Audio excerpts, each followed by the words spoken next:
반갑습니다. 덕트 5분 특강은 앞으로 한 10회 정도 후드 디자인에 관한 것을 연재하도록 하겠습니다. 첫 번째는 바로 후드 디자인적 사고인데요.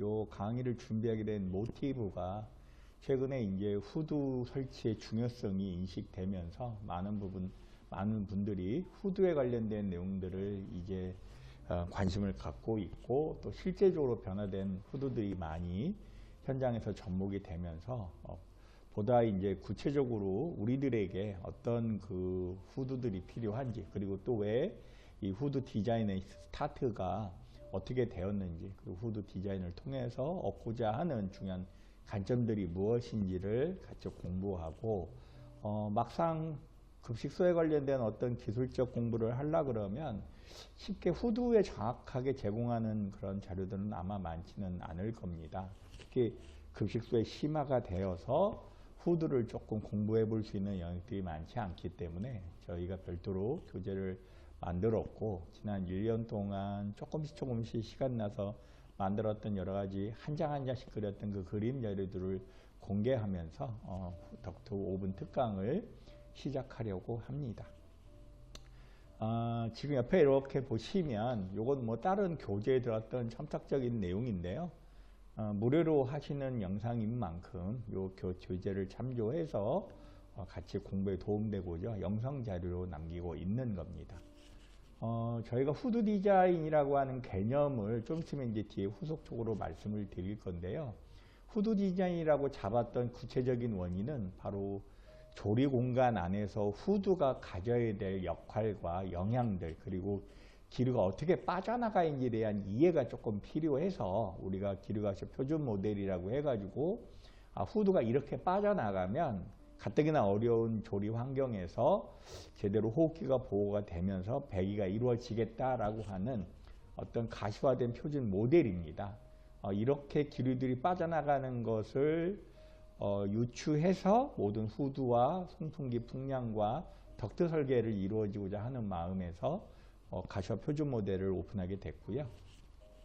후드 설치에 있어서 가장 중요한 것은 바로 요 지점, 또 마우스가 움직이는 바로 요 지점, 호흡기 영역이라고 하는데요. 조리원들이 조리를 하기 위하거나 국솥의 맛을 본다든가 양념을 첨삭할 때 들어가는 이 영역이 보호되는 그러한 후드 설치와 배기 성능을 유지하는 것이 가장 좋고, 이 호흡기 영역이 보호되기 위해서는 바로 여기 지금 보이시는 이 조리면이라고 하는 국소 상단면에서 발생된 수증기나 기타 유증기가 이 호흡기 영역을 침탈하지 않고 빠른 속도로 바로 이 필터면으로 빨려 들어가게끔 만드는 이러한 설계 방법들을 후드를 통해서 구현해내야만 가장 이상적인 어떤 후드 형태가 될 수 있을 것입니다. 그래서 구류 가시화 표준 모델이라고 했고요. 즉, 이 호흡기 보호를 영역하기 위해서 뒤에서 들어오는 외부 바람, 즉 방해 기류나 또는 기류가 배기 풍량이 부족해서 후드 밖으로 이탈하는 이탈 현상들을 잡아내기 위해서 표준 모델이 필요한 거고, 어떠한 성상으로 이렇게 후드 배기가 빠져나갈 것인지를 우리가 판단하는 것도 상당히 중요하다고 봅니다. 바로 이제 두 번째 장에 가서 보시면 바로 이런 후드 디자인적인 모습 중에 우리가 세 가지 영역, 후드 안에서 지켜야 될 세 가지 영역에 대한 기술들을 이해하면서 비로소 후드 디자인에 어떻게 적용할 건지, 첫 번째는 바로 요 조림에서 얘기했던 호흡기 영역을 어떻게 보호할 것인지, 그리고 두 번째는 이 조리면과 개구면에 1.2m 이내로 설치하되 얼마나 빠르게 신속하게 배출될 것인지, 그리고 그 기류가 이 호흡기 영역으로 넘어오지 않고 방해 기류에서 방해받지 않으면서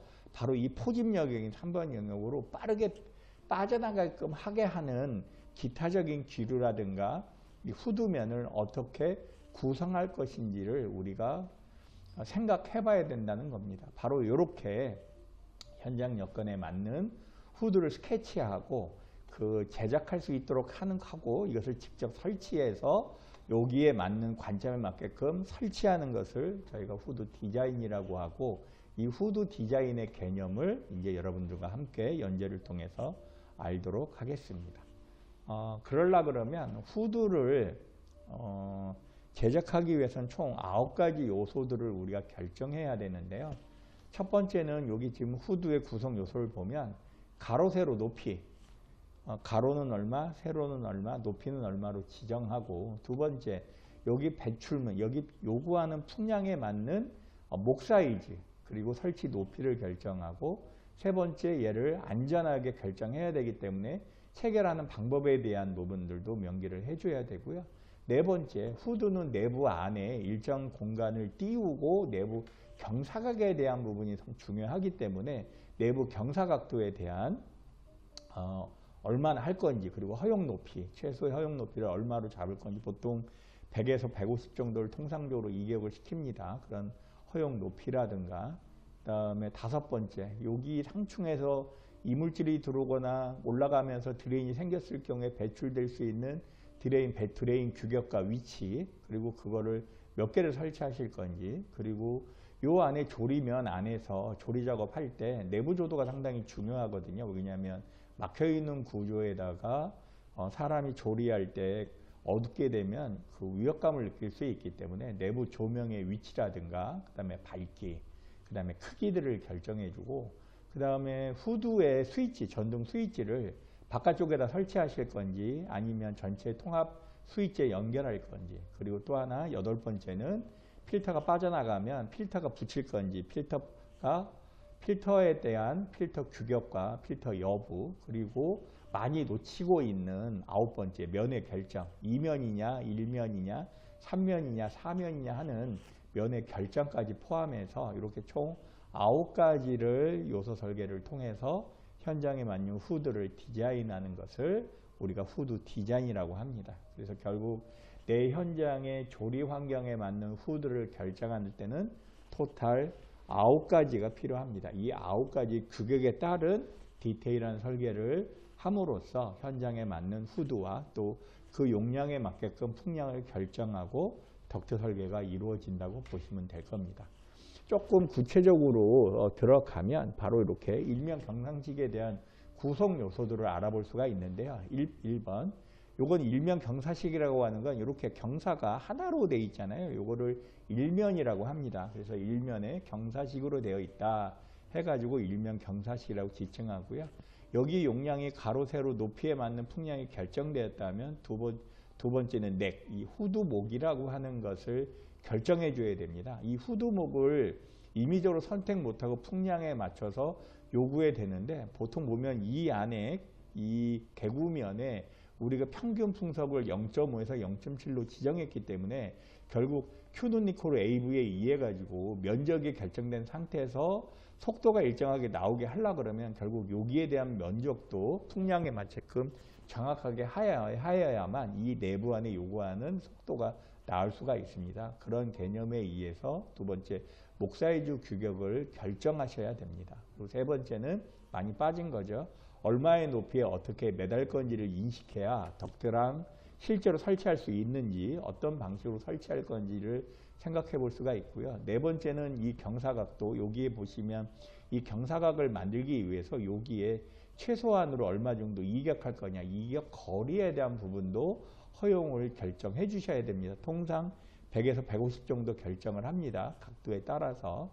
그 다음에 후면 쪽에 디레인을 만들 거냐, 전면 쪽에다가 디레인 밸브를 설치할 거냐에 따라서 후드 디레인을 결정해 주고, 여섯 번째 이 안에 조도를 결정하면서 이 조명을 어느 위치에 설치할 것이냐도 결정해 줘야 되고, 조명이 달렸다라고 하면 조명 스위치를 별도로 다를 것인지 아니면 통합으로 운영할 것을 결정해 주고, 여덟 번째 경사면 후드라면 이제 여기 필트면이 전체 면적의 25%로 지정되어 있기 때문에 필트의 규격과 필터 면적을 결정해 줘서 설치를 해줘야 되고, 지금처럼 옆에처럼 2면으로 갈 거냐 1면으로 갈 거냐 하는 면열 결정을 통해서 이 후드를 구성 요소를 결정하고 사이즈를 제공해서 실제로 후드를 디자인할 수 있게 될 것입니다. 이렇게 한 면을 일면 경사식이라고 하고, 앞부분과 뒷부분을 끊어서 나누는 것을 이면 경사식이라고 합니다. 이렇게 앞과 뒤의 높이가 같은 것을 우리가 경사식이라고 하고요. 내부 면이 한쪽으로 있을 때는 이게 이면 경사식, 일면 경사식이라고 지칭하고, 앞과 뒤가 서로 다를 때 이걸 극경사식 또는 측면 후드 형태에 따라서 다양하게 부르게 됩니다. 세 번째는 우리가 경기도 후두형이라고 불리는 이면 극경사식 후두에 대한 구성 요소입니다. 이면 극경사식 후두는 지금 보시면 똑같이 이면 극경사라고 하는 거는 요게 지금 안쪽에 1면, 2면에다가 극경사라고 하니까 앞에는 600이나 400, 뒤쪽에는 600이나 400보다 큰 사이즈로 서로 다른 앞뒷면을 가지고 경사를 만들어낸 겁니다. 이렇게 했을 때는 옆에 사이드 패널이 자연스럽게 측면에 보강되는 형태로 만들어지고 있죠. 이렇게 이면 극경사식 후드라고 해서 이런 이면 극경사식 후드도 총 9개를 결정해서 선택하게끔 되어 있습니다. 다만 내부 안에 이거를 1면 극경사식, 2면 극경사식, 뭐 3면 극경사식까지 만들 수가 있고 4면 극경사까지는 뭐 비록 구조적으로 만들 수는 없지만 1, 2, 3면의 극경사식 후드까지 만들어질 수가 있습니다. 이렇게 면의 결정에 따라서 후드를 결정하고 보내는 방식을 우리가 후드 디자인이라고 하고, 최소한 내가 내 현장에 맞는 후드를 결정하기 위해서는 이렇게 경사의 종류나 총 9가지 구성 요소를 제공함으로써 후드를 실질적으로 설계할 수가 있을 것입니다. 여기까지 첫 번째 후드 디자인과 후드의 결정에 관한 부분을 함께 하도록 하겠습니다. 감사합니다.